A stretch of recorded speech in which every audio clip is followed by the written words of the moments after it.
Live from Columbia, this is Sports Talk on the South Carolina Radio Network. Be a part of tonight's show.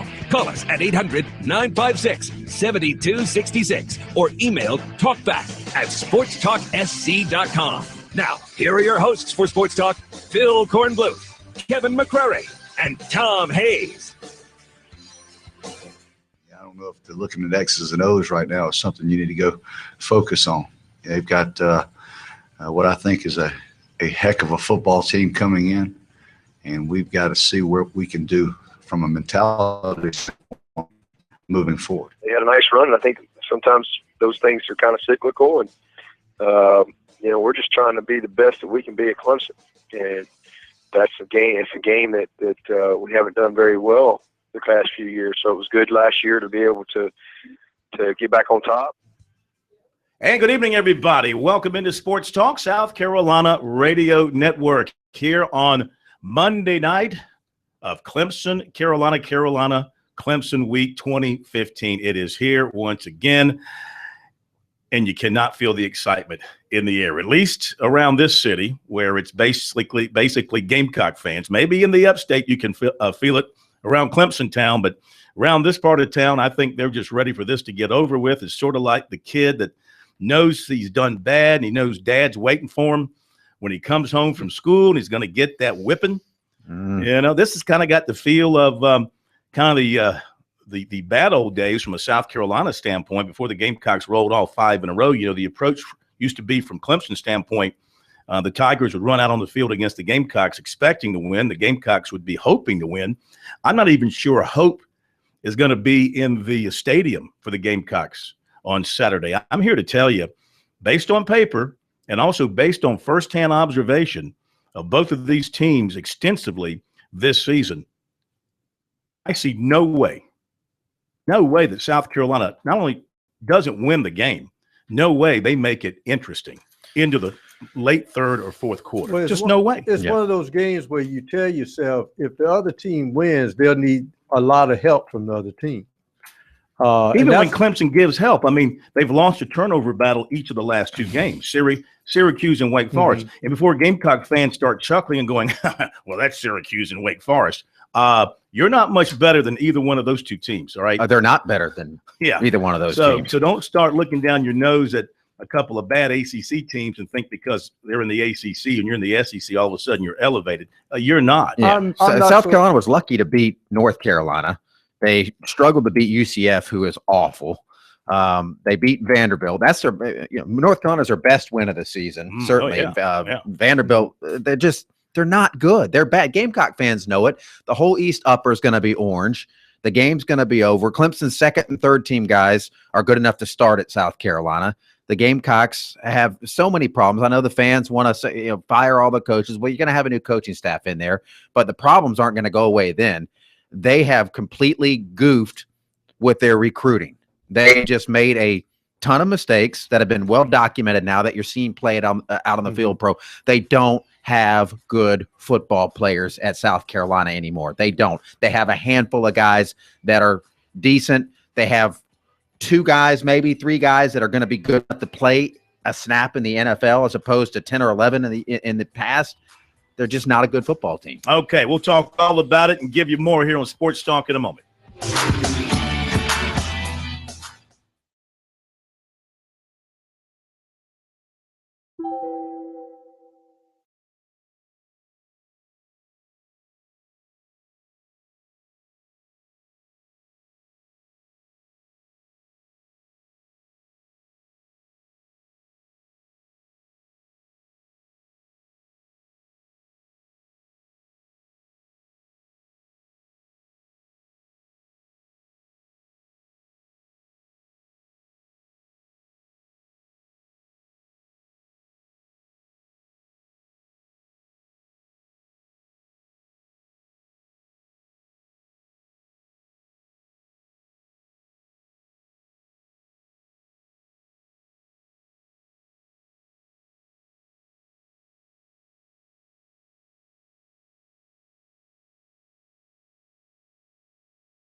Of course, this is a great week here on Sports Talk. It is USC Clemson USC week. People are saying, is he dyslexic? Why is he repeating that? Because I'm just showing the balance here on the program. We never put one ahead of the other just to show that it's a 50-50 interest here on Sports Talk. In alphabetical order. You could do that, but I want to be fair and balanced. That would always be Clemson first, unless you went with Carolina only as the ID. Then it would always be Carolina first. This way you can balance it out. Do it this way, just to have the first team who's the road team that particular year. Could do that. Could do that. And that's how we do a lot of things in organizing the program during the week. 800-956-7266. Okay, last time to talk about the big rivalry game is this week. 800-956-7266. Email talkback@sportstalksc.com, on Twitter @sportstalksc. The website, sportstalksc.com. Make sure you check it out regularly. And on Facebook, Sports Talk Radio Network. Looking forward to sharing your thoughts, your ideas, your take on the game. A number of things to talk about that we can kick around. First of all, of course, do you believe us? Well, you've heard from me and K-Mac. Pro, you didn't have a chance to really chime in.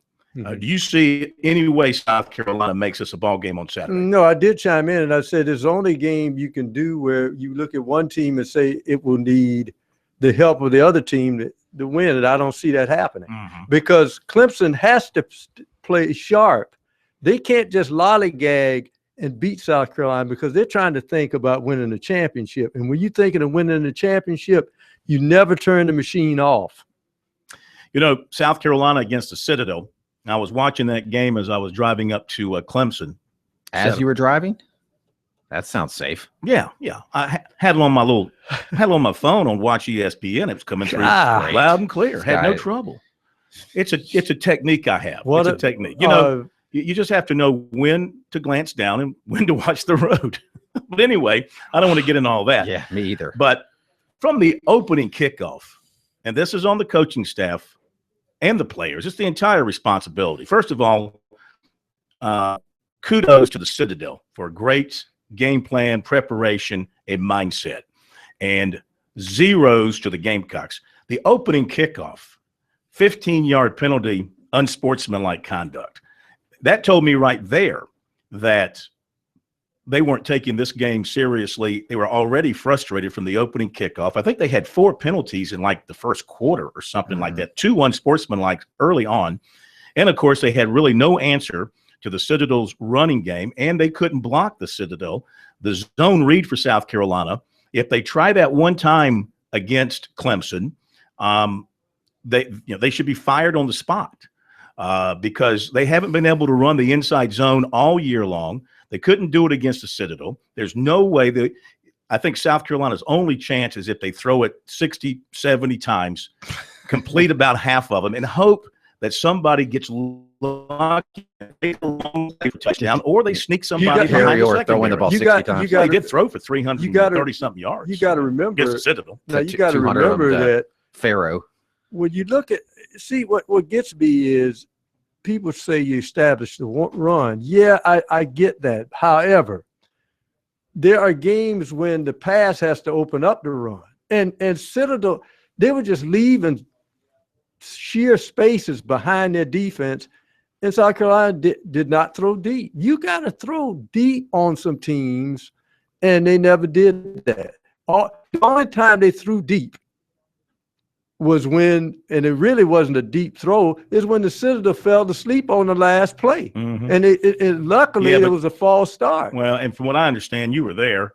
That would not have been a touchdown if the whistles had not blown. I mean, it's hard to say. I mean, half the whole right side of the line, those guys weren't even moving. So I did the safety pull up a little early and when he might have gone there? I don't know. No, because the replay showed that the whistle did not blow until the ball was in the air. Yeah.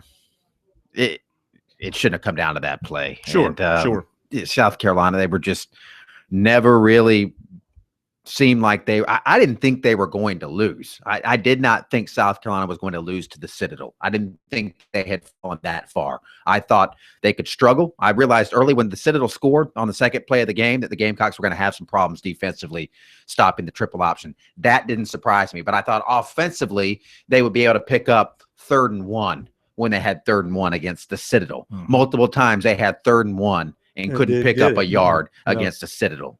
All right, couple of quick things, and we'll get to those phone calls. We promise you a lot of time over the next couple of nights to air out your thoughts about the game. 800-956-7266. Related to the game, we finally have confirmation, verification that all sides have signed off on this, and they've agreed to it. It's been approved.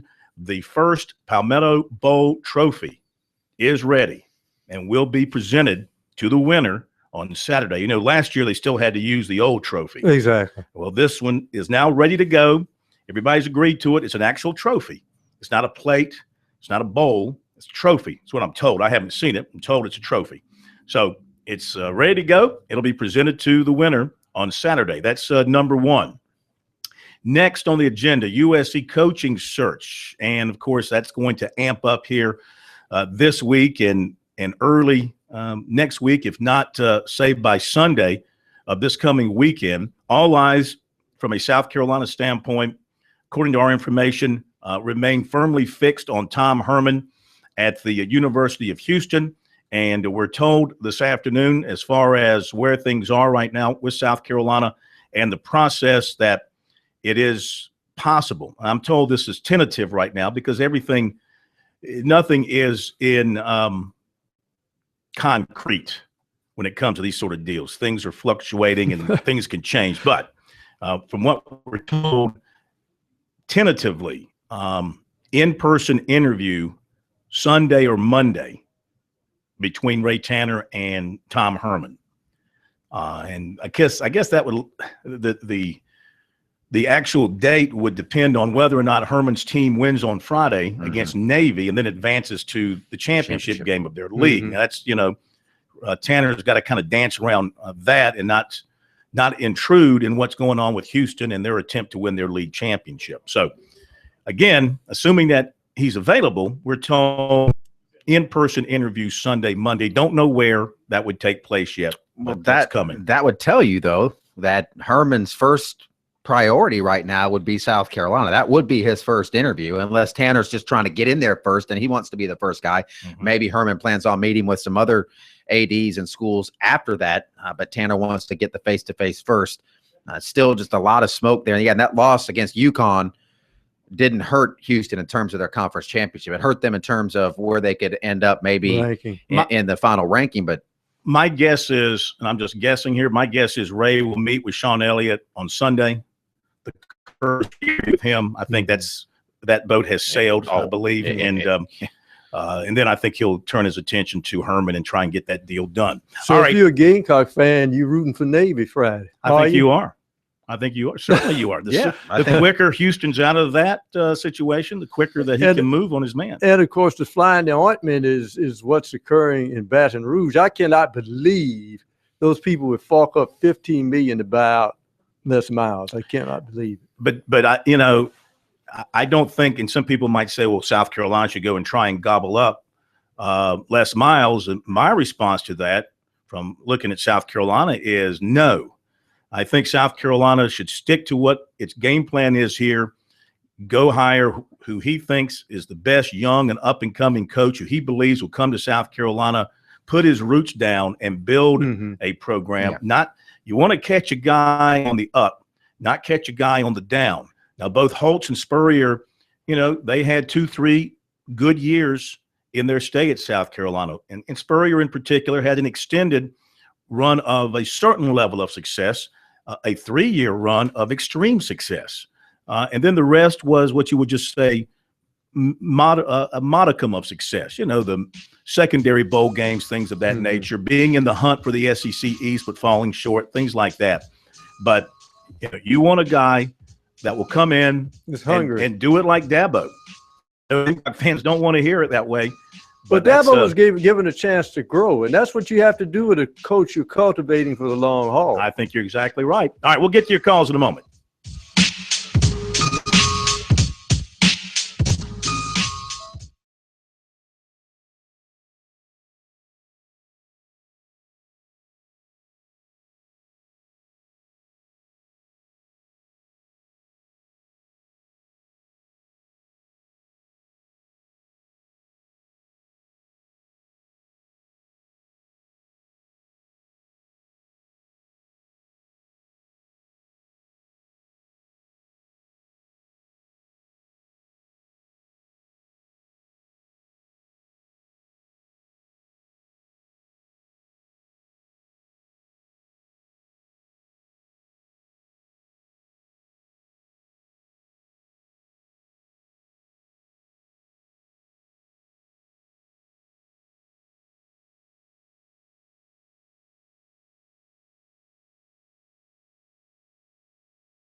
right, let's see what you have to say about everything. 800-956-7266.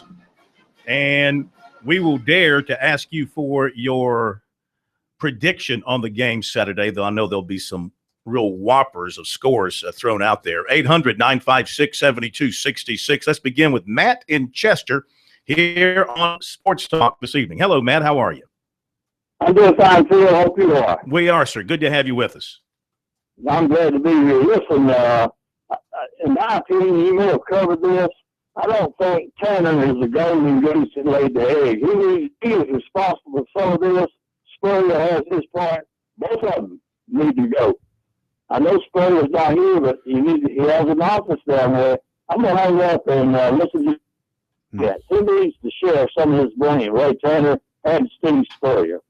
Oh, you're blaming Tanner for the current predicament of the Gamecock football team. I heard the Spurrier part. I mean, Spurrier certainly. I mean, Tanner, if you wanted to put any blame on Tanner, I think it's a stretch, but you could say last year maybe he shouldn't have talked Steve Spurrier off the ledge. You know, the things that I've heard is after the Clemson game last year, Spurrier came back, told Ray Tanner, call a press conference. I'm ready to leave. Call it for Monday. And Tanner said, well, let's go home, come back tomorrow, and we'll talk about it. And then he came back, and Jerry and Steve Spurrier Jr. had convinced him that, hey, we got good players on the way. You don't want to do that. And so maybe Ray Tanner at that time could have said, don't come. We'll move on. We'll have that press conference. You've had a great run. Coached a bowl game. We're out of here. So maybe he let it go a year too long. But you can't fault Ray Tanner for this. This is not Ray. Now, this is Ray Tanner's job now to fix it. And that's a tough job. But I think Ray Tanner is in a unique position. And I think he has an advantage of being a former coach and a guy that has been in the community and at the school at South Carolina for going on 3 decades now, that he can sell the university maybe better than some ADs can sell their schools, that he can bring it from a different angle. He can get on a coach's level and say, look, I've got your back. I've been here. You can win at this school. I won back-to-back national championships, had a big run, and I'll give you that same kind of support here. It's a great community. My family's here. That's a big selling point for somebody. Well, it's a selling point even without selling it, because a lot of football coaches have been interested in this job because they know they'll be working for a former head coach at a major program. Now, I will fault Ray Tanner with this, and Phil knows I'm sort of superstitious. I will blame him. He will take his blame on this, and that's putting Steve Spurrier's face on the side of the stadium. I was against that from the very beginning. I said that it'll come back to bite you. What the Longhorn Network did to Texas, putting Steve Spurrier's face on the side of that building, was the worst thing. So the question is, in the minds of Gamecock fans, how much is Spurrier's legacy damaged by 2 things? A, quitting on his team midseason, and B, the way his program, and this is still his program, even though he's not coaching it, it's his program until the next guy comes in, how much he let the program fall here this year. How much of his legacy is tarnished by those 2 things? He's leaving it. I think the program looks better, but he's leaving that team with less talent than when he showed up and walked through the door. All right. We'll be back. More calls in a moment here on Sports Talk. Don't go away.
Okay, we're back. Sports Talk, South Carolina Radio Network, 800-956-7266. Taking your calls right now, of course, talking about the upcoming Clemson-Carolina football game in Columbia. 800-956-7266 is the number. Basketball tonight, USC and Clemson, both in action, both still undefeated. The Gamecocks taking on Tulsa tonight in the championship game of the Paradise Jam tournament down in the Virgin Islands. This Tulsa team is very good, coached by one-time USC assistant coach Frank Haith. For about 2 minutes. But better known as former head coach at Miami. And Missouri. Now the head coach at Tulsa. His team's undefeated, and they've beaten they've beaten Wichita State this season. So this would be a big matchup for the Gamecocks. One of his top assistants is the former Clemson assistant in Georgia, head coach Dennis Felton. I did not know that. Yes. I did not know that. Yeah. Look, Tulsa always has good basketball teams. Yes. And it's one of those stepping stone jobs for basketball Nolan coaches. Richardson, Tubby Smith. You go there and you usually do well, and you end up going somewhere else. So good matchup for the Gamecocks. Clemson tonight playing in Las Vegas, trying to win their fourth consecutive game. Tigers to play Massachusetts tonight. Both of these games are going to tip off in the 9 to 9:30 area this evening. Let's see what else to pass along to you today. Then we'll get back to your phone calls. 800-956-7266 is the phone number. Clemson quarterback Deshaun Watson named the ACC Offensive Back of the Week for his performance in the win over Wake Forest, 343 passing yards, 3 touchdowns, and he also rushed for 44 yards and a score as well. The Southern Conference Offensive Player of the Week, the Citadel running back Tyler Renew, helped lead the Bulldogs to that win in Columbia. Coach Mike Houston will join us tonight at 7:30, not just to talk about the win, and not that much about the win because they're moving forward. They've got a playoff game this week at Coastal Carolina. Congratulations to those two, and congratulations to Charleston Southern, which gets a first-round bye as a number 8 national seed, and will await the winner of this game a week from Saturday. So a lot of good stuff happening there. Also, Jamie Chadwell from Charleston Southern and Mike Houston from the Citadel, they are 2 of the 15 finalists for the FCS Coach of the Year award. And well-deserved, of course, for both, considering the seasons that they have had. And the Charleston Post and Courier reported today that the 2019 U.S. Women's Open will be played at the Country Club of Charleston. The USGA will make that announcement at a press conference on December the 1st at the Country Club. And so that is a great, great thing for the city of Charleston, the Country Club of Charleston, and for our state. The club hosted the U.S. Women's Amateur in 2013, had great success with that. And this should be a wonderful thing for the city of Charleston. The summer of 2019, the Women's U.S. Open coming to the Country Club of Charleston. So here in our state, we've had the Ryder Cup. We've had a couple of we've had one PGA. We'll have a second PGA. And now we're going to get a national championship. How long will it be and where will it be for a U.S. Open, men's U.S. Open, to come to the state of South Carolina? Shouldn't be too far down the road, I would think. All right, 800-956-7266. And we go back to your phone calls. It's a short run who was in Dallas on Friday. He's in Charlotte tonight, making his way back home just in time to watch those Latta Vikings take out Allendale Fairfax on Friday night. At least I hope. Short run. Yeah, far as you go. You hear me? Yes, sir. Far as you go Friday night, because them Bayou backs going to run right by you. Okay, we got a little something for you, I think. We got a little something for you. Yeah, you get your macaroni on the bus.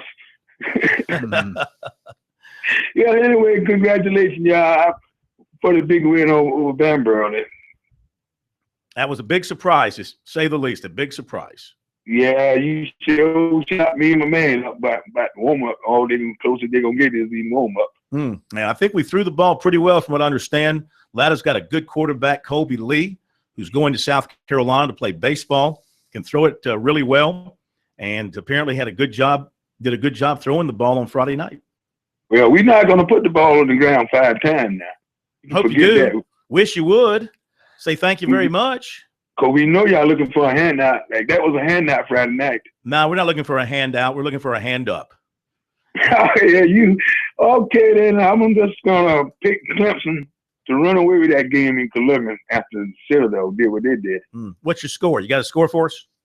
Oh, I think the boys can't score back. South Carolina maybe 13-42. 42-13 in favor of the Tigers. All right, thank you very much, Short Run. Let's continue with the phone calls. Hank in Columbia, welcome into the program tonight. How are you, sir? I'm doing all right.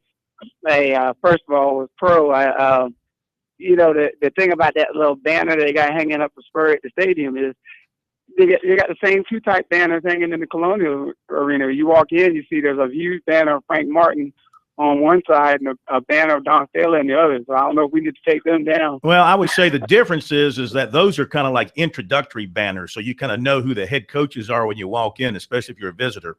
The one at Williams-Brice is a honoring a banner because of what he did at South Carolina. The question is, when and if they throw his name on the new indoor facility over there or the new administration building, whatever they decide to name after him, will they take that banner down at that particular time? Yeah, I'm sure when the next coach is hired, that banner to come down. I don't think you want the next coach watching that going in there. But the game the other day, the Citadel game, the only thing I'll say is it really did surprise me. It looks like all of the other times when we play an FCS team, except for the fact that instead of getting that one play to win like Clowney did against Wofford and them, we got to play to lose. But I will say this: I hear the stuff about talent, and I've been hearing it all year long. I don't think the talent is that far off as people think it is. I think the issue is more so development, and I hear all these people thinking about the fact that this team has no talent.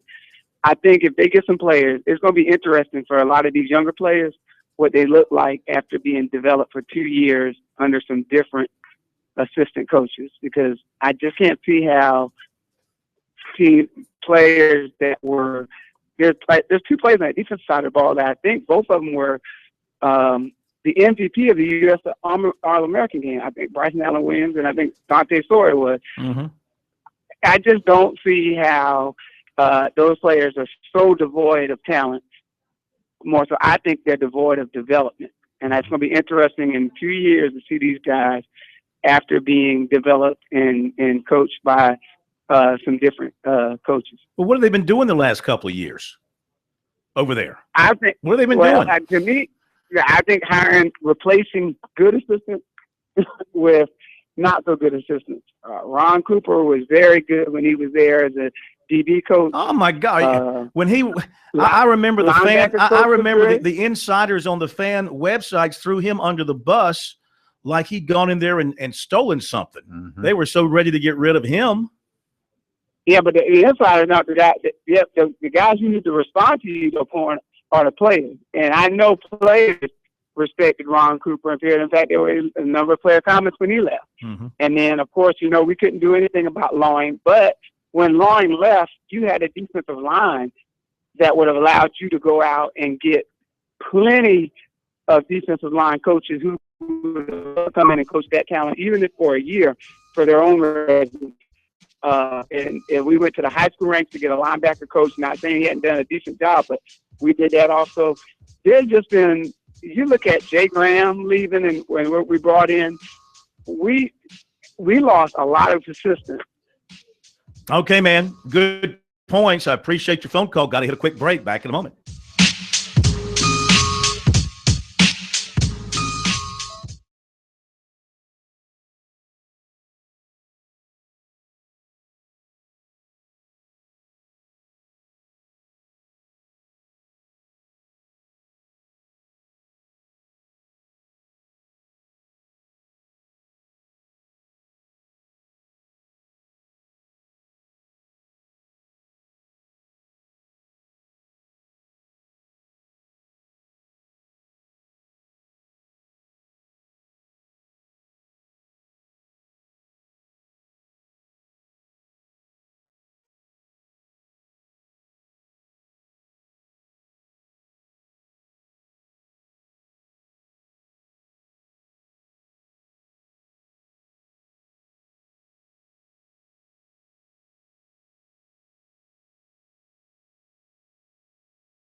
Yeah.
All right, 800-956-7266 is the phone number. Clemson, South Carolina, coming up on Saturday. Clemson's defense, tremendous outing against Wake Forest. I know Wake Forest ain't all that when it comes to this football team or their offense, but they went out and just flat shut them down, 130-something yards, back to number 5 in the country in total defense.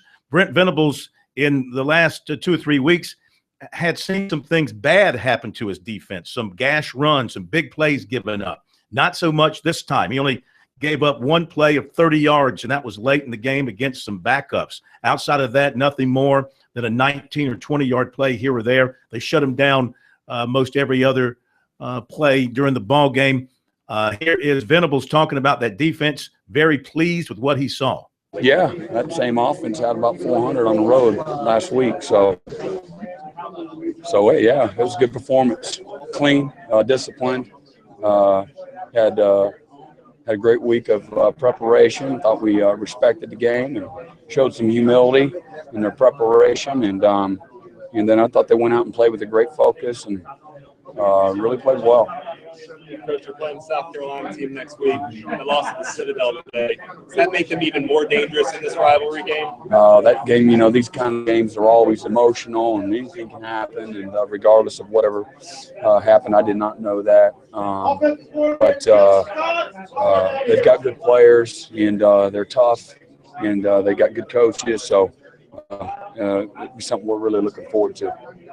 How much will the playing time help you? I think it'll be big. We went into the game wanting to play more guys and continue to develop depth there. We played 3 different nickels, and we played. Jalen played. Most of the game, and Judah Davis got in there too, and there's a bunch of other guys that played. So that's always big in their maturation and development, confidence, experience, all that. Pleased with the way the ones kind of really took away their big plays today. It took away everything. I was very happy. I'm beating my chest, but I don't want anybody to take away either. It's hard in modern day football. That staff they move the ball on everybody, and just nickel and dime it and possess it. And anytime you can, we play clean, and just very pleased with positioning and discipline and really consistency. I love the focus, and we're physical today. I thought it was a good, strong performance, just what we needed. And where will Brent Venables be coaching next year? Iowa State. Iowa State, possible. Clemson, possible. It's weird that with all these jobs open, and there are a lot of jobs open right now, his name is not even being floated out there. It has been by us. Yeah, but nobody else matters, K-Mac. Nobody. We're floating him out there in our little world. I will say this, and we beat his drum very early in the season when it started. When the coaching changes started, because they started early. But I did see towards the end of last week, I think it was CBSSports.com, rated him the #1 under the radar guy out there for a head coaching job. The guy that nobody's talking about, who should be talked about, he was the #1 guy. Oh, maybe he's sitting waiting back for his alma mater. Possible. All right, back to the phones. We go to Jack in Columbia. Hi, Jack. Welcome into Sports Talk. How are you guys tonight? Terrific. How are you? Good. I'm a Clemson fan. I just want to have some input on Ray Tanner and Steve Spurrier. Ray Tanner's a classy guy. Steve Spurrier is a classy guy. Not only did he beat us 5 times, he brought economic growth to Bluff Road. His name deserves to be there. His statue deserves to be there. They're 2 classy guys, man. There's nothing negative I could say about either one of those guys. I mean, they're class acts, man. Steve Spurrier is one of the legend coaches in history. Ray Tanner is dominated in baseball. They're just super guys. There's nothing bad to be said about them. Do you think? I don't blame either one of them. If you were a Gamecock fan, or if this happened at Clemson, if Dabo Swinney quit mid-season on you for whatever reason, would you not be upset about that? I'd be wondering why, and I still wonder why Steve Spurrier quit. Was it health reasons? I really don't know why. You know what I'm saying? Did you see them play Saturday? It was health reasons. I did. You haven't heard this. Why. It was health reasons. He was sick. He was sick of his team. Yeah, he was sick of losing. He didn't want to be a part of it, so he bounced out of that. Look, Steve Spurrier deserves credit for what he did at South Carolina, certainly, but he deserves blame for letting the program slide to this level based on decisions that he made, poor decisions that he made, and the day-to-day operations of his program, from recruiting to assistant coach hires and beyond. That is why the Gamecocks are in this mess. That's part of his legacy. You got to tell the whole story with Steve Spurrier. All right, thank you. Back with recruiting in a moment.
right, to the recruiting report we go here on Sports Talk. Running back C.J. Freeman, USC commitment from Greensboro, official to Wisconsin over the weekend. Now seriously thinking about Wisconsin. Sold him on a couple of things. Number one, they need running backs. Number two, they haven't offered many running backs. So he believes he can go there, play instantly, and that's big on his mind. He's also taken an official to Georgia Southern. He plans to visit Louisville and USC in December and finalized because he's graduating early. He was at USC for Florida. Ray Tanner has been in touch with him, encouraging him to hold true to his word as he's been in touch with all the commitments. And Freeman tells us that Tanner told him they plan on knowing who the coaching staff is by the first or second week in December. He told me they definitely want me. He feels like the program is turning around and they need me to be a part of it. I still feel committed, but this visit made me think about possibilities, but I'm still committed to them. He plans to be in for the Clemson game. He had a career-high 304 yards on a career-high 34 carries and scored 2 touchdowns in their game Friday night. He also rushed for 1,581 yards and 19 touchdowns this season. Meantime, Brandon McElwain went to Penn State unofficially Saturday. He said it was a true recruiting look-see for him. He has a good relationship with the staff there, but they understand his situation, he said. He said things will be clarified for him once USC names its new coach and he has a chance to meet with him. He likely won't take his official until then.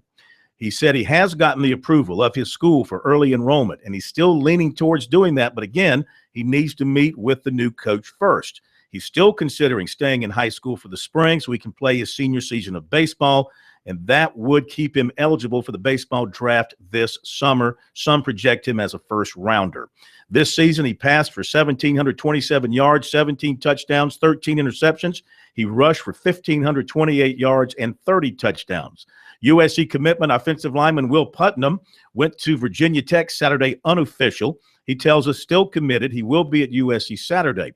Conway receiver Brian Edwards will be at the USC Clemson game Saturday. He took an official to Clemson over the weekend. The only thing he has said about it publicly is that it was a great weekend for him. He once was a USC commitment.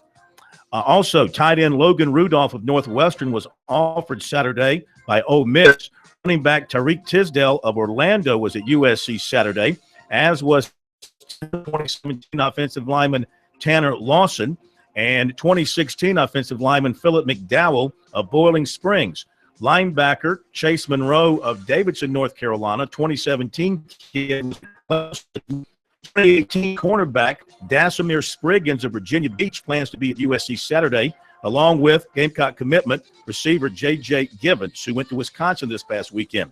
And defensive back P.J. Blue of Montgomery did not make it to Clemson Saturday. He is a former USC commitment. And in basketball, USC is involved with 2016 prospect 6'7" Chuba Obams of Putnam Science Academy in Connecticut. We'll keep an eye on that for you. Top of the hour break. We'll be back.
Live from Columbia, this is Sports Talk on the South Carolina Radio Network. Be a part of tonight's show. Call us at 800-956-7266 or email talkback@sportstalksc.com.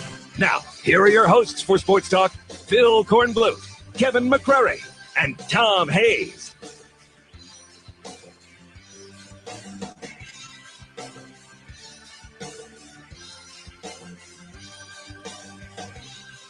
And we are back. Sports Talk South Carolina Radio Network, and we are presented by South Carolina soybean farmers and their checkoff. Learn more at scsoybeans.org. Pork powered by soy. 800-956-7266 is the phone number. It's Carolina Clemson Carolina week here on Sports Talk, live every night except Thursday, Thanksgiving night.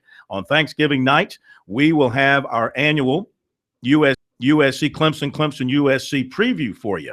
So after you eat all that turkey, or maybe while you're eating your turkey, you can listen to us talk turkey about the upcoming Palmetto Bowl.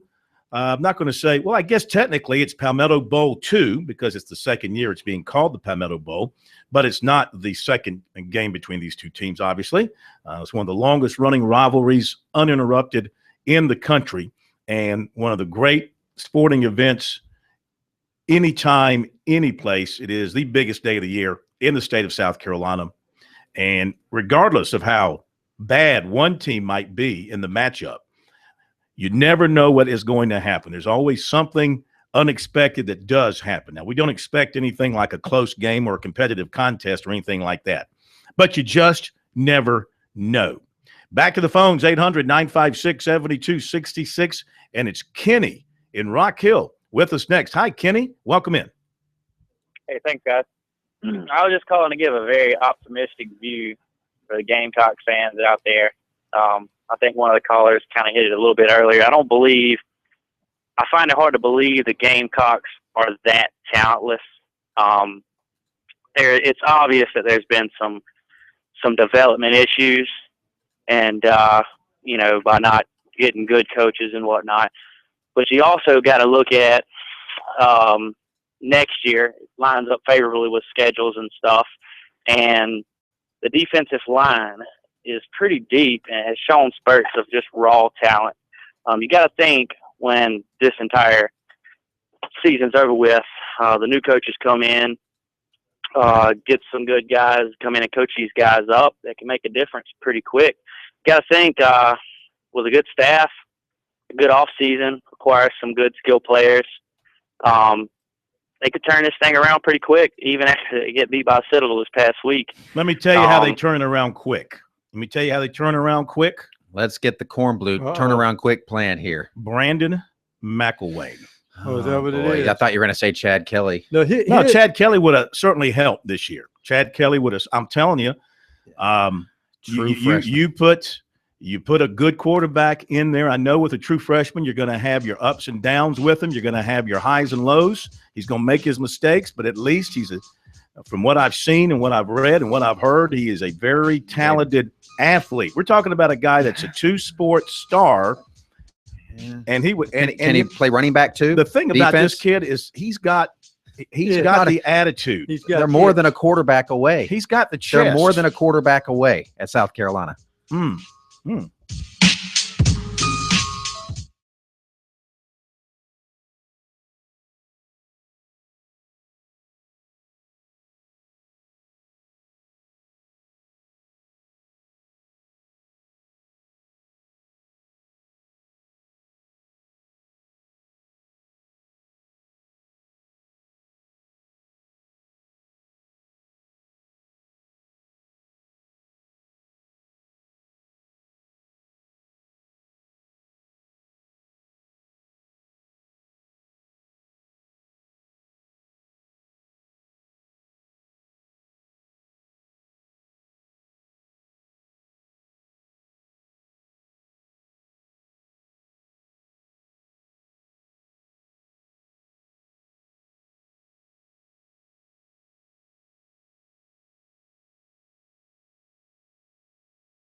man to man, and we should have just been on.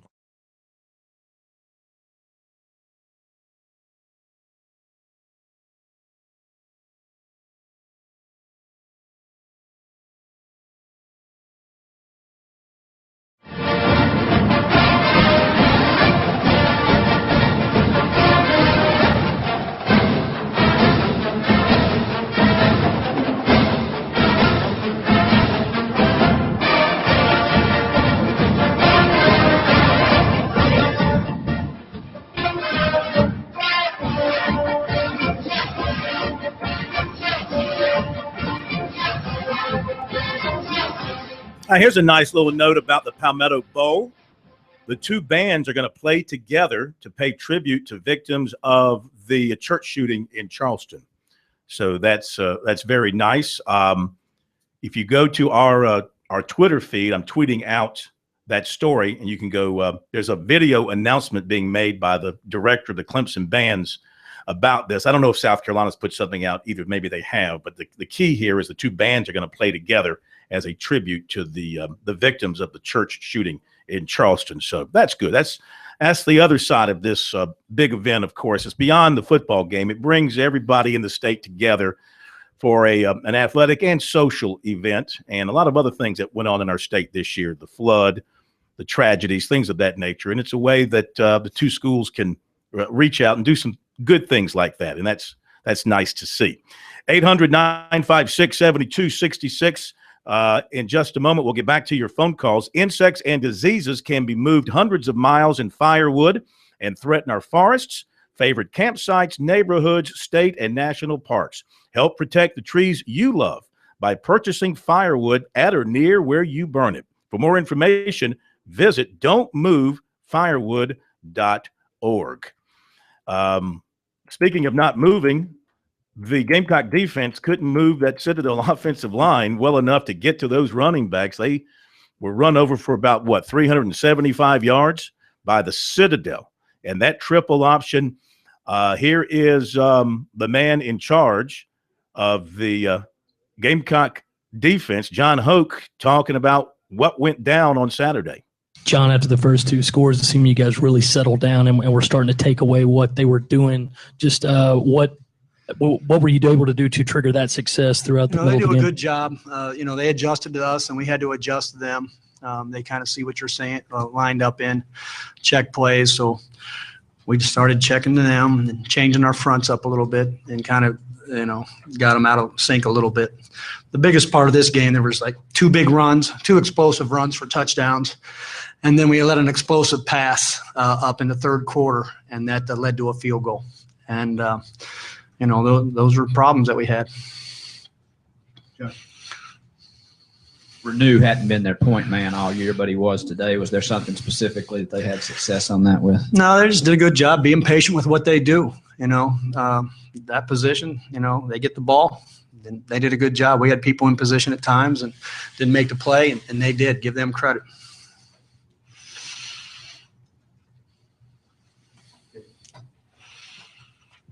John, Sean was talking about maybe before the game he didn't see the focus from the guys in their face. Did you see that as well, and how do you get it back? I couldn't tell you that for sure. That's always a hard thing. I've had great weeks of practice and not played very well. Had bad weeks of practice, played well. It's a hard thing to see. I know that we knew what we had to do from an assignment standpoint. The speed of the game got us early to how quick they're going to come cut you, how fast the option gets on. It's hard to simulate in practice, but I thought after that we settled down. Coach Elliott. Okay. Tell you what, it's pretty embarrassing. I hate to say it. It's pretty embarrassing. You're an SEC team, an SEC defense, playing an FCS, Southern Conference offense, and the speed of the game caught you by surprise?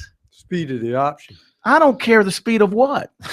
You're playing a team that has 65 scholarships. You've got 85. You're in the stinking SEC. You're a season removed from 11 wins and being number 4 in the country, and the speed of the Citadel's offense caught you off guard. And I'll tell you another thing. Of course, it's easy to pile on when you're losing. I get that, and that's just the way we are. But how many times, something is wrong. Something is institutionally wrong in South Carolina's football program when we have a case of another player who supposedly was healthy enough to be able to play, tells the coaching staff during warmups that he can't go. And then, of course, the head coach at the time, first Spurrier, now Elliott, tells the media either after the game or the next day that, this guy basically pulled himself out of the game. And Nunez, he had the chutzpah to go on Twitter after those comments came out yesterday to tell people that he wasn't healthy. He'd been hurt since the Missouri game and got hurt again against Florida and wasn't able to go. There is definitely a disconnect somewhere going on. This has now happened with 3 players, I believe. This season. Yeah. 2 at Missouri, right? When Spurrier said 2 guys took themselves out. Well, one they left at home. Yeah, that was the LSU. Was it the LSU game? Yeah. Okay. And then this game. I mean, I'm just, that shouldn't happen. That shouldn't happen. Either you are by Friday, you're either cleared and healthy and ready to play, or you're not. Mm-hmm. I don't understand this warming up, unless you hurt yourself in warmups or you re-aggravate something in warmups. I get that. That wasn't the case here. So, all right, now back to your phone calls, 800-956-7266. Alan in Spartanburg, welcome into Sports Talk. How are you? Hey, guys. Thanks for taking the call. Sure. There's one thing that you've been saying last few weeks, Corn, that I've disagreed with, that Clemson's going to hang 60, maybe even 70 on us. Clemson and Dabo is the kind of guy, if they could do that to any and everybody, they would. That's just, they kind of remind me of Bobby Bentley at Burns. But the thing about it is they haven't because they can't. And they're not going to save it up for South Carolina. If they could have done it to Syracuse, if they could have done it to the only person they almost did it to, really did it to was Miami. As much problems as NC they State. had. I am going to rescind my comment. NC State was kind of in the game. Yeah. If it is a high score, but here's the thing. I'm going to rescind that statement because now at the time I made it originally, they hadn't clinched, I don't believe, their spot in the ACC championship game. Maybe they had, but after further review, they're going to pull people out once they build the lead and tuck it away. Probably mid third quarter, you're going to see a lot of the young guys. You're probably going to see Kelly Bryant go in there at quarterback. They're going to get ready for what's ahead, which is the ACC championship game, and then they hope the national playoffs. So no, there won't be 70, but it'll be comfortable enough where they'll be able to start playing second and third teamers by late third quarter. And this is a Clemson offense. They put up over 500 yards of offense, I think now 7 in a row. 7 straight games. That's never happened. This South Carolina defense has made bad offenses look pretty good. Missouri couldn't score against anybody, and they scored 3 touchdowns with a true freshman quarterback. Georgia's had all sorts of problems at quarterback. Grayson Lambert had a record day. They've given up 11. Day. Get this. They've played 11 games. They've given up 11 100-yard rushing games. This Renew to kid, individual running backs. He used to sell peanuts at Williams-Brice Stadium, and now he ran for 156 yards, most since that Darren McFadden guy ran all over him at Williams-Brice. This defense is bad. And people can say they're not developing players, and maybe that's part of it, but they didn't recruit good enough players to really develop. They don't have anybody on that defense that would start for hardly any team in the SEC or even the ACC, or certainly a team that is in the top 25. Well, let me say this about the talent. And let me say this before I say that. We don't enjoy talking about the game the way we see it playing out. Believe me, I'd rather sit here wondering who's going to win the game. I don't enjoy going to routes. I want to see a competitive game. I want to see a fourth quarter game. I want to see it, competition. But I'm not going to lie to you, and I'm not going to throw out, false hope out there to anybody. You cannot look at these two teams, and between the three of us, and K-Mac's been with Clemson, I've been with Clemson, Pro has been with South Carolina, but there's nobody in the media in this state who has seen those two teams combined more than the three of us. And it's just not it's not even close. watching them in person. No, and it's not only talents, it's what's in the chest and what's in the head. And if you're South Carolina, you just have to wonder, in such a short span, how did it get to this? Back in a moment.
All right, coming up, the Citadel coach Mike Houston will join us, plus the voice of the Panthers, Mick Mixon, will be here as well. Hey, you want more out of your education?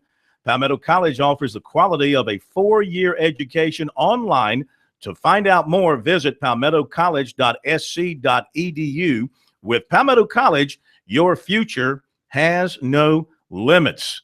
Back to your phone calls we go, and it's Dave in Columbia. Hello, Dave. How are you? Hey, Philip, how are you doing, buddy? Dave, long time no heard from. I know, man. I ran into K-Max this weekend and forgot y'all were still doing a radio show, so I had to find out where you were. Oh, my goodness. All right, I'm glad you found us finally. Better late than never.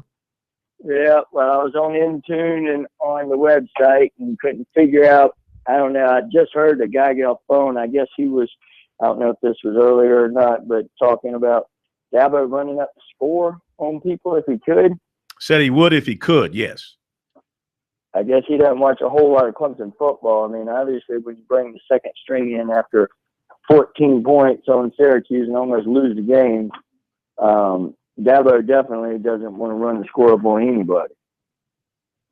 Well, I don't think, as we said to this guy, I think he's looking, once this one gets tucked away comfortably in the second half, I think he'll start making preparations for North Carolina, getting people out of there, and getting some of those backup guys some work. So I don't think you'll see the score balloon unless it's just they can't help it, unless it's one of those deals where no matter what they do, it results in a touchdown. Right. I mean, even the Miami game, I mean, they played almost everybody. Oh, yeah. On the team. It wasn't like he was trying to put up 60 points on them. And the guy's got class. He will call the dogs off, and he will definitely doesn't want to get anybody injured. So I don't know what he's talking about or if he's even watching any Clemson football, but it'll be fun. It'll be fun. Yes, it will. We won't be a stranger. I'll holler at you later. Glad to hear from you. Glad you found us. Good to have you with us. All right, 800-956-7266 is the number. Mike Houston coming up, and also We'll catch up with David Shelton, High School Sports Report, catch up with him, his thoughts about this past Friday night of the high school football playoffs, and including that big win by those Latta Vikings in the state semifinals for the first time since we don't know when. I think the early 70s is about as far back as we can find evidence of making it that far. I always thought that if you're the underdog and you score the first touchdown, you just lifted somebody off the mat. And of course, before we left here, Ladd had gone up 7-0. Mm-hmm. And they went on to win 35-28. Whether you're a Gamecock or a Tiger, or you root for another team in our state, all college football fans in South Carolina can agree on Founders Federal Credit Union with a convenient location on USC's campus. And we invite Clemson fans visiting the USC campus to use that convenient location this weekend. A Clemson office is coming soon, and Founders is a sure fan favorite. Visit relaxjoinfounders.com to see if you qualify for membership. We'll be back. Mike Houston of the Citadel coming up, David Shelton as well, and Mick Mixon of the Panthers here on Sports Talk.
It's time for the high school football report, service of Farm Bureau Insurance.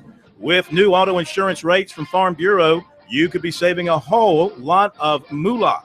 Even if you've received a quote before, rates are now more competitive than ever. Get a free quote today from your local Farm Bureau insurance agent. We welcome in our high school football agent, David Shelton, High School Sports Report, Charleston Post, and Courier.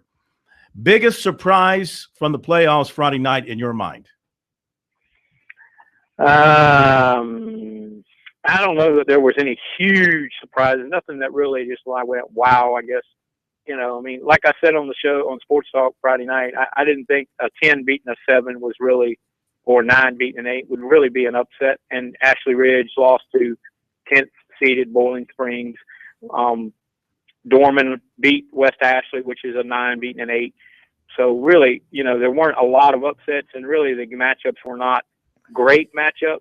The Chapin Wren game turned out to be a really exciting game, like we thought it would be a high-scoring game, because neither team doesn't really put a lot of emphasis on defense. But I think the matchups this weekend on Friday night will be there's several that are going to be fun to watch, most notably Hartsville and Myrtle Beach, and then Seneca and South Point in 3A. That's where all the action is going to be. There's some good ones in the other classifications, but we're really starting to get to see some really nice matchups here as we get further into the playoffs. And in 1A, we say goodbye Christ Church, hello Latta. Yeah, we do. Latta is the Fighting Corn Blues. They're doing a great job. It's hard for you to say that, isn't it, David? It's just hard for you to talk about. I struggle to get that out, but they are. You know, when my alma mater wins championships fairly regularly, you know, yours has been struggling, but they do win in basketball. And I tell you what, you got to give. I mean, they went to St. John's on the first Friday night. They went to Bamberg last week, and now they got to go to Allendale. Which is another long road trip. And if they win that, you know, my God, they're going to be in the finals. And but good for them. I like these kind of stories. I mean, I kid you about it, but when a team goes on the road like they've been on the road, I mean, they walk a bunch of miles, and then now they have to go beat another really good team. And if they do, they'll get another really good team in the finals. It's going to be a lot of fun to watch this Friday night. Thank you, David, and we'll talk to you Friday night.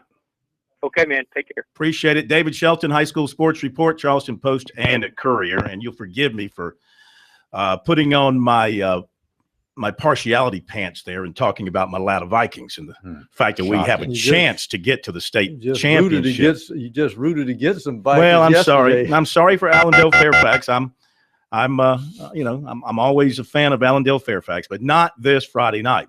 All right, now let's welcome in Coach Mike Houston from the Citadel. Boy, what a 48 hours it has been for the Bulldogs, winning in Columbia, getting in the FCS playoffs, Coach Houston being named a finalist for Coach of the Year.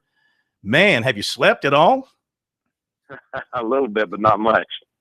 What was the bus ride like home for you? Well, I actually, my 6-year-old and my 3-year-old boys jumped on the bus and rode the team bus back with us, so it was a little more lively than normal. So it was a fun ride. I saw the video of the celebration in the locker room. Was that unlike any you've been around? Oh, it was special. I mean, I've been fortunate to be in the middle of a lot of really good locker rooms after games, but that one probably tops it all off. And it's just what a great accomplishment by that group. And I got a special group of young men. I'm just really proud of them. And people are saying, those who observe college football regularly, especially around here, they're saying that was no upset. Best team on the field won that day.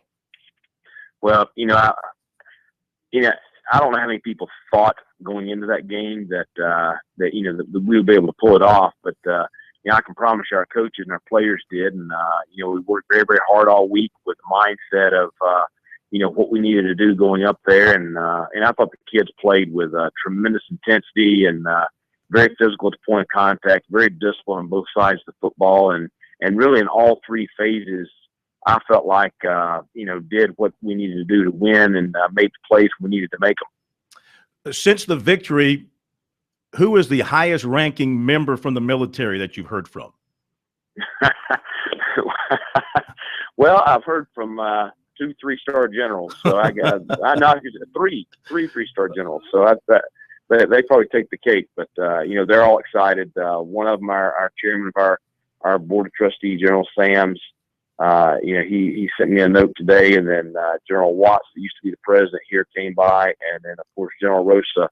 I think he's still flying high. Yeah, that's great. All right, so I mean, now your job, I don't know, is your job any harder, trying to get focused for the Coastal Carolina and the playoffs after, how do you keep your guys from thinking that, okay, we've accomplished everything now? Well, no, our kids don't have that kind of attitude. I mean, they expected to win last Saturday. And to be honest, they feel confident that we'll go up there and we'll have a shot to win this Saturday. So, they're very motivated, because of, we set some goals at the beginning of the year, and we've seen a lot of those come to fruition, and that they're motivated to keep building on that. We keep talking about it, that you're building a story, and our story's not finished being written right now. So we've still got a few more chapters to write, and we got a big one this Saturday and a great opportunity at Coastal. Yeah. What's your greatest concern about Coastal in your film study on them thus far? Well, I think that they've been to the playoffs 4 straight years. They've been to the quarterfinals 2 straight years, and they return virtually everything, especially on offense, from that team a year ago. I think they've graduated the offensive lineman, and everything else on offense is back. I mean, it's the same players that we opened the 2014 season against on offense. And defensively, Quinn Backus and some of those guys may be gone, but they've replaced them with players that are just as talented or maybe even more talented. So I just think we're facing a talented team that has playoff experience, that was ranked #1 in the country for the bulk of the year. So I just think all those things together are what concerns me the most. The combination they have on offense of their quarterback, Ross, the running back, Henderson, their outstanding receiver. Have you faced a trio of like as good as that on any one team this season? Well, I mean, I think you look at Western Carolina with Troy Mitchell and Trez Newsome and the wideout Spearman Robinson. I think that offensively they kind of mirror what we're facing this week, and then maybe Chattanooga with Huseman and Crane and Board. But certainly this is a talented group, and the thing is they have another running back in Abercrombie who is not much of a drop off from Henderson, and then they are really stacked at wide receiver. They're not just one guy. They've got four or five players that are really, really good at that position. But I know D'Angelo. He's from the Charleston area. He's an outstanding young man, and obviously a great player. And we'll be challenged there with him. And then Alex Ross really was impressive last year against us in the opener. Just the way he manages the ball game, does not make many mistakes. He is good under pressure, and is just really composed there in the pocket. How'd you come out of the game at South Carolina health-wise? Really good. To be honest, we're probably as healthy as we've been since mid-season right now. So, we've got some bumps and bruises, but everybody does right now. But, I have no concerns about anybody as far as playing in the game Saturday, so we should be at full strength. We congratulate you on a great season so far. My goodness, what a ride it's been for you. And congratulations on the win Saturday, and good luck this week, and we'll talk to you again soon. Thanks a lot, Phil. I appreciate it. And happy Thanksgiving to you. You too. Thank Go you. Bulldogs. Thank you. Mike Houston from over at the Citadel. Boy, what a few days it's been for that crowd, and they deserved it. They came in, played their game of football, and Gamecocks couldn't match it. And he broke your jinx. You didn't jinx him. That's right. Night you interviewed him before the game. He got the Sports Talk kiss. Sometimes you get the Sports Talk kiss. Sometimes you get the Sports Talk kiss of death. Boot in the ass, yeah. Also known as the jinx. Back in a moment.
On the play clock. Here we go. Newton, half-hearted play action fake, zips the pass, end zone. Yes, touchdown to Greg Olsen.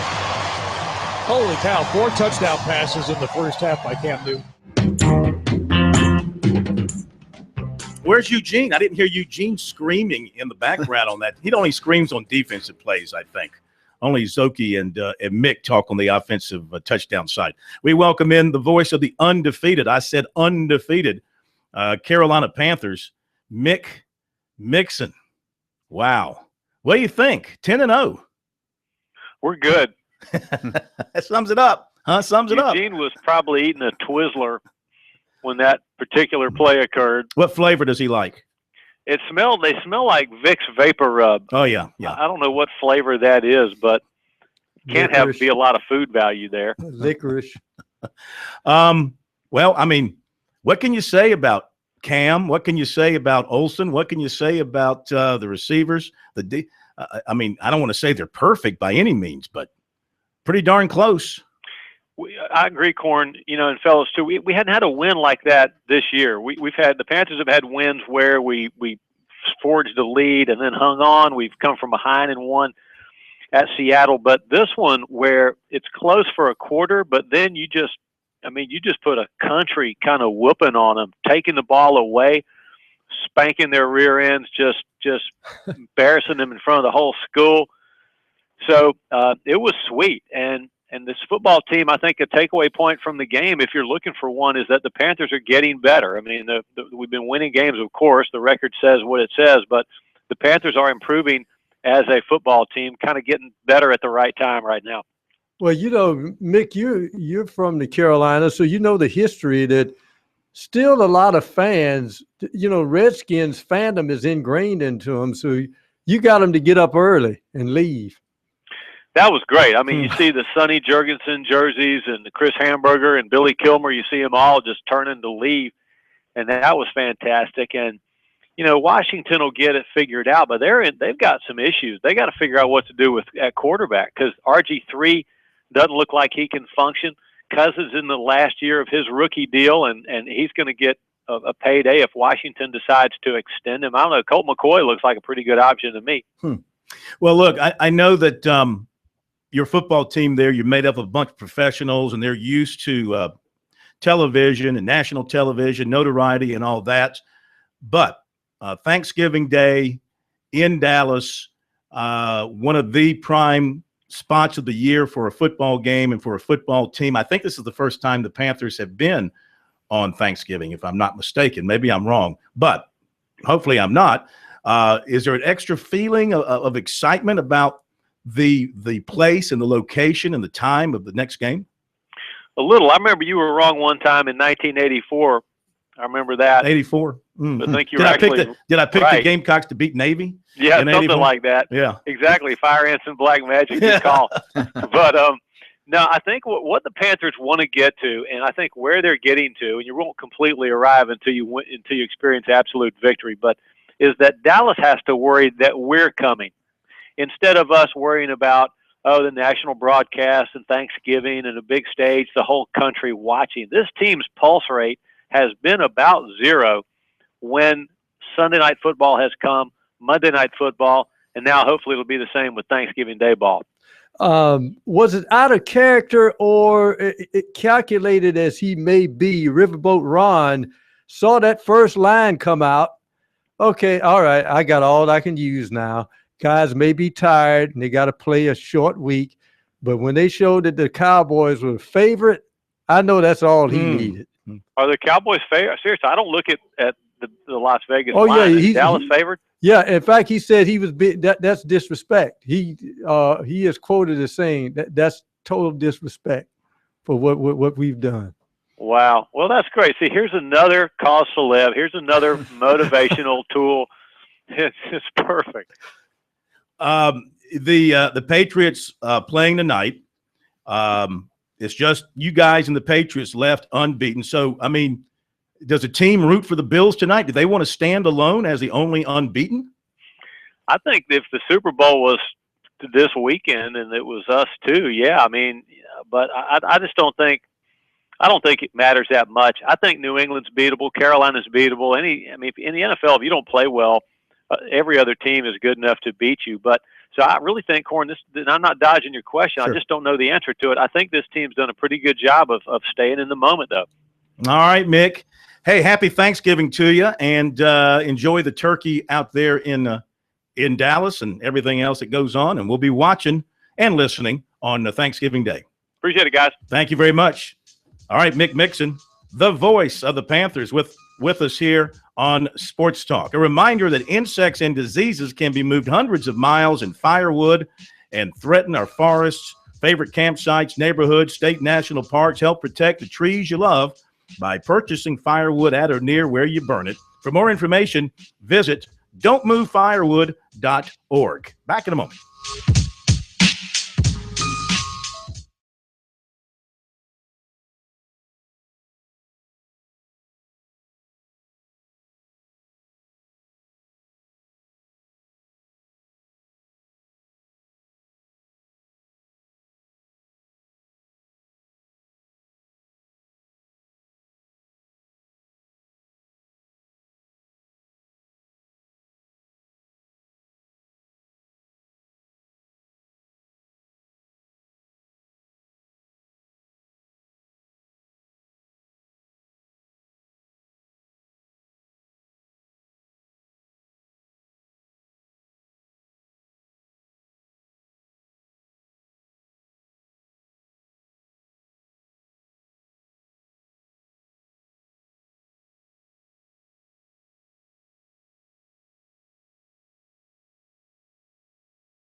Okay, back with you here. Final minutes tonight on Sports Talk. Looking forward to the rest of the week with you. Tomorrow, of course, is a Talking Tuesday. I got the short straw. I'll be heading up the hill to Clemson tomorrow to listen to the Tigers talk about all the great things the Gamecocks can do. I already have heard from, let's see, who said it today? I think it was Tony Elliott who said that South Carolina's defensive line is maybe the largest that they have lined up against this year. I'm sure Sean Kelly will get a lot of positive comments from the Clemson people as they try to find something Fry. to say. I mean, Elliott Fry, you got to find a way to slow down Elliott Fry. Guys made 19 field goals this year. You don't want him to get to 20. But he made 19 field goals because they can't get in the red zone. You know what's going to happen. Yeah, the Gamecocks are going to be, they should be emotional and they should be passionate, and emotion will carry them for a few minutes in the game. About 5 seconds. And maybe a little long. Look, maybe till that first 3 and out. Maybe they get it. One thing now, look, Clemson does have, if they have an Achilles heel, it's special teams.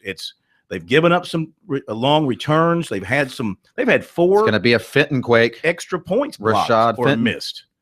Yeah, it could. Maybe South Carolina will break a big kickoff return and something good will go their way. I don't know. But once the emotions wear off and they get down to the blocking and tackling and the running and the catching and the passing and everything else, it's Katie bar the door.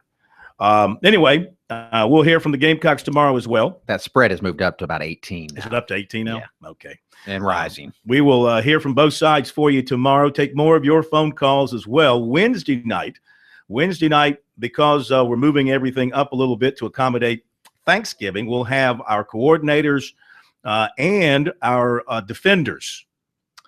We have Rick Sanford and Corey Miller, since Will Merritt is gone for a couple of weeks. So we changed that from the M&M boys to the defenders. Okay. It's best I could come up with on short notice. There used to be E.G. Marshall and Robert Reed. Remember that old show, The Defenders? Yeah, we'll find that theme song, State Man, and we'll come up with that for Wednesday night. And then Lee Sterling also Wednesday night. Thursday, our preview special on Thanksgiving night. And Friday, back live again. I really want to go to that Latta Allendale Fairfax game. Really do. But me and Short Run can sit together. But I can't. I got to be here. It's the night before the game. Plus, I have high school scoreboards. And unless, K-Mac, you want to take over, do the scoreboards, handle the show, we'll talk about it. I'll handle the show. We'll negotiate. How about the scoreboards? No. I can't get back from AF in time for the scoreboards. I'm not able to deliver those scores the way you are. All right. Any final thoughts, Pro? 301 to 321. If you break the speed limit, you can get back here on time. Oh, who wins tonight in basketball real quick? I think South Carolina wins it. I think they're How about hot right Clemson? now. Clemson? Clemson, yes. No, you like them both to win. Okay. Hey, thanks for being with us. Have a great night, and we'll see you tomorrow.